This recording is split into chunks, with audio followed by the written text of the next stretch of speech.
Hey, what up, everybody? This is Steve Breach coming to you with my Monday night review for September 16th of Monday Night Raw, which was live from Cleveland, Ohio. I apologize, but this is a Monday night review that almost never came to be. I came over here to sit down and make this review after finishing Monday Night Raw tonight.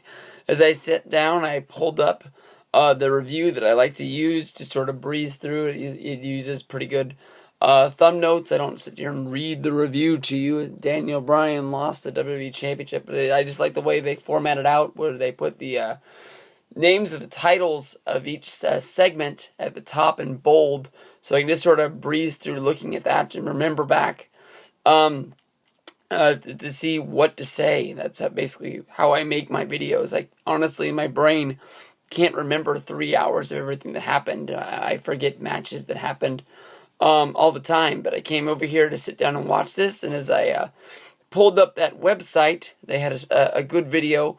You should go check out if you're an ROH wrestling fan.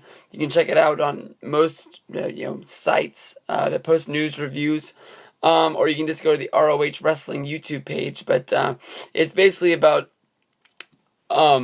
Jay Briscoe going crazy after being stripped of the title and having to show up to Philadelphia to hand the title over to Nigel McGuinness, with him officially being stripped of it now that the tournament is going on.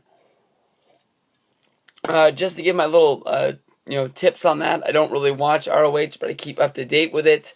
I was reading the not TNA. I was reading the TV results for this week, and I can't believe that the first round of the tournament is still going on. This is like the longest running tournament of all time.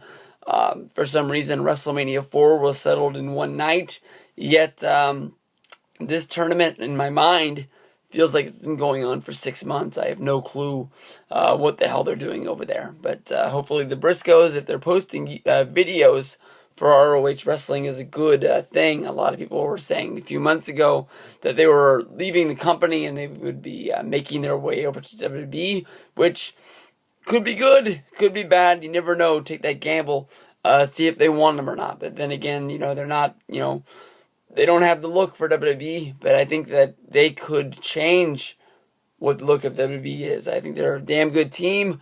Maybe they don't really fit the style of WWE, but there's something I really like. And I'm going to, go out of my way to make sure I watch whatever they're putting out. Opening segment of the night. Daniel Bryan is brought out as the champion of the WWE to celebrate his big win at Night of Champions. And Triple H comes out. It wasn't talked about on last night's show, but it was talked about in every review that it was placed, whether if it was a podcast or whether it was on TV, whether if it was on YouTube by one of us. But they actually played the end of a pay-per-view. It's been a long time since I've seen them do this. A lot of times they'll show the setup to the end of a pay-per-view, but yet they never show you the final count. It always, maybe they might show us a picture, but they never show us video. But they gave us clear video of the entire 3 count, which I don't think they would have been able to build a storyline around it if they didn't do this. But they basically were breaking it down that Scott Armstrong's count that he gave Daniel Bryan of a 3 was like twice as fast as a 2 count that he gave Randy Orton during the match. And then Triple H was breaking this down and saying that it really wasn't fair. And he sort of put some pressure on Scott Armstrong, and it was basically making him feel like he was going to be fired for something that I really couldn't understand why they did it. At one point, Scott Armstrong admits to Triple H that it was on purpose by leaning into Daniel Bryan and saying that the gig was up and that they're on to us. And I didn't really know if he was doing that to get on Triple H's good side, or if Triple H told him to say that, or if him and Daniel Bryan really are, a team, and the guys in the back, all the boys and the refs, don't really like working for this, Triple H Helmsley regime, and is this their way of kicking it back? Basically, Triple H strips the title away from Daniel Bryan. Takes it, he puts it, he kept on using some fucking term, and I was like, why can't you just say it's in limbo, or it's stripped and there isn't a champion? He kept on using some big word that it was like, you're fucking Triple H. You're not supposed to be this fucking smart. Tone it down for us rednecks out here. Randy Orton comes out. He gets the cheap RKO on Daniel Bryan, laying him out. And Randy Orton wants his championship. Triple H and Stephanie won't give it to him. They say they want the vindictive, old school Randy Orton. That maybe they picked the wrong guy to be the face of the WWE. And they need him to step up. And they need him to become that guy that handcuffed Triple H to the ropes and DDT'd Stephanie McMahon in the middle of the ring. That's the guy they want running the company. I don't fucking know. It's not the guy that I want running the company, but they must really hate this troll Daniel Bryan a ton. To show everybody that he means business and that he is the face that it would be, who do they put him in the ring with? Randy Orton versus The Miz. You gotta be fucking kidding me. You're going to make us try to believe that Randy Orton is fucking Superman Randy Orton, the main eventer of the WWE, and he's selling for The Miz. A month ago, the whole build-up to Night of Champions on every show, SmackDown, main event, Monday Night Raw, The Miz was involved with a feud with Fandango. I don't want to knock Fandango down a ton. I know a lot of people like to look like idiots dancing to his music. I'm not a fan. But it's fucking Fandango. I'll admit it, and you admit it, that a guy that's selling for Fandango shouldn't go from doing that 1 week involved with the feud on Night of Champions to being put in this big match with Randy Orton that's supposed to show Randy Orton that he's the face of the company, and because he's, beating this guy up, we're supposed to believe him as a main eventer. That would have been like taking I used him the other night. I don't want to use Barry Horowitz up, but it's like taking some heel from '93, putting him in the ring against Marty Jannetty, who was involved in a tag team with the 1-2-3 Kid around that time and stuff like that. But and making you think like, oh, this guy beat Marty Jannetty, he can win the WWE Championship. It doesn't really make sense to me. But Orton, beat the shit out of The Miz, but The Miz did get a good amount of offense in this match. To me, honestly, I knocked it a whole lot, but being a Miz fan and being somebody that I think that, needs to get back on track, I really thought that this was a good thing for The Miz. Will he be out of work for a couple weeks, making a movie or something like that? They really could, maybe go in that direction. But at this time, I'm hoping that, Miz will lick his wounds up, come back next week, and be pissed at Orton, and maybe we can see him move his way up the card, going to Triple H and saying that he wants another shot at him, or, I want a shot at somebody. Maybe he can be the guy that moves into a feud with Dean Ambrose. I'm not sure. But to me, honestly, the whole Miz thing of Randy Orton beating up The Miz in front of his dad, in front of his mom, was kind of cool, but at the same time, I pointed out those flaws as I was watching it. That it really didn't make sense. The other big thing for the night was that, Dusty Rhodes came back. The All-American Dream, Dusty Rhodes. Where's Horny Dusty at? I didn't see him tweeting tonight. I was really looking forward to it. And he did not make an appearance on my timeline. But Dusty came out there, used his real name as Virgil Reynolds. Talked about, raising Cody, raising Goldust, Dustin Rhodes, and just, he was really proud to have two sons in this place. And, Triple H firing him, he really took it personally. They didn't bring up the fact that I don't believe that he was fired from NXT. I don't think I really caught that. Maybe they're going to use that in storyline later on down the road, or maybe they just figured that most of us just know that it happened, and they don't need to tell everybody else, since they don't ever talk about it in NXT, because it's not on real TV. But I don't know where they're going from this. I saw my buddy Zach tweet that he was hoping that it was to go to Goldust versus Cody Rhodes at the pay-per-view. If it did, I would like it. I remember Goldust was pushing to have a match with his brother at WrestleMania a few years ago, and he never really got that, even though we did see them battle it out in the Royal Rumble this year.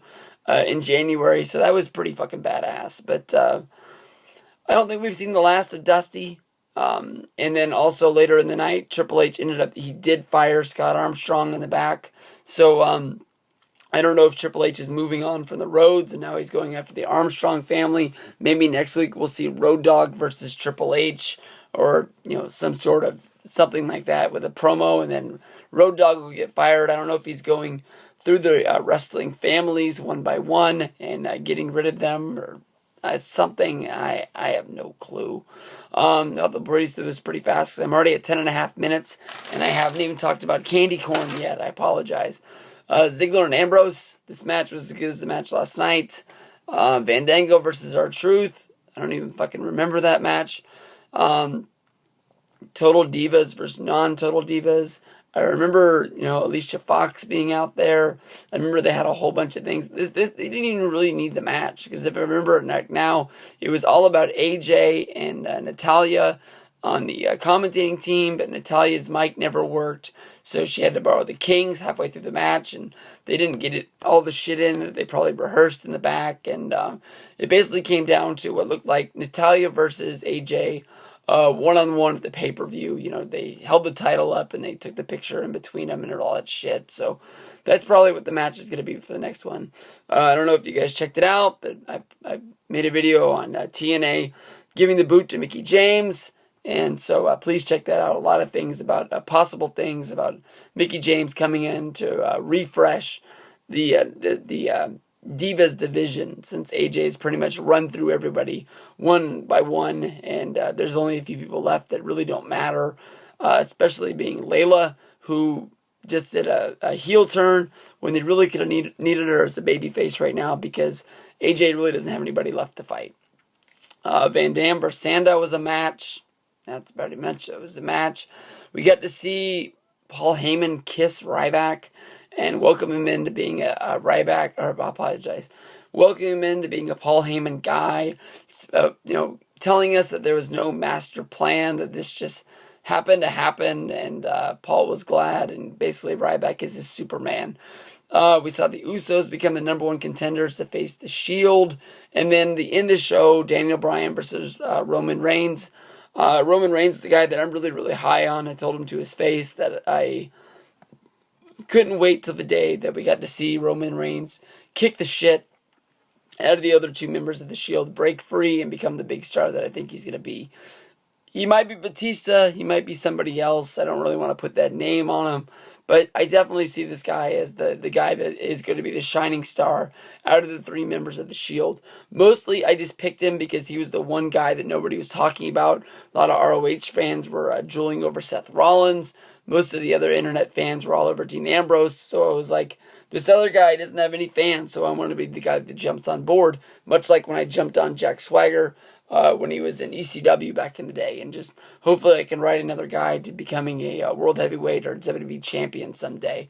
This came down to a normal Shield match where all three guys jumped in. This was the final breaking point for the guys in the back, and we saw the charge out of the locker room, mostly led by guys like the Usos, the main event player. I'm sorry, the main event players. I apologize. The primetime players came running out there. Who the fuck else came out there? It was almost everybody, and they treated this like it was fucking WrestleMania 10. Darren Young and Titus O'Neil picked up freaking Daniel Bryan, and they were yesing in the center of the ring, and the rest of the guys were all around. I think everybody's seeing the picture of Bret Hart being lifted up on the shoulders by Randy Savage and Razor Ramon, and the rest of the baby faces are all in there. But I don't know, trying to recreate history, I guess. Daniel Bryan is over as he's gonna be. I'm pretty pissed off that they took the title off of him. I don't think I even really talked about that as much as it was. But another day, another video. That was Monday Night Raw. I thought that it was better than just another show, but not a good show or a great show. So I don't even know what the fuck I just said there. But that was it. And we got more videos to come. Peace out, everybody. Have a good night.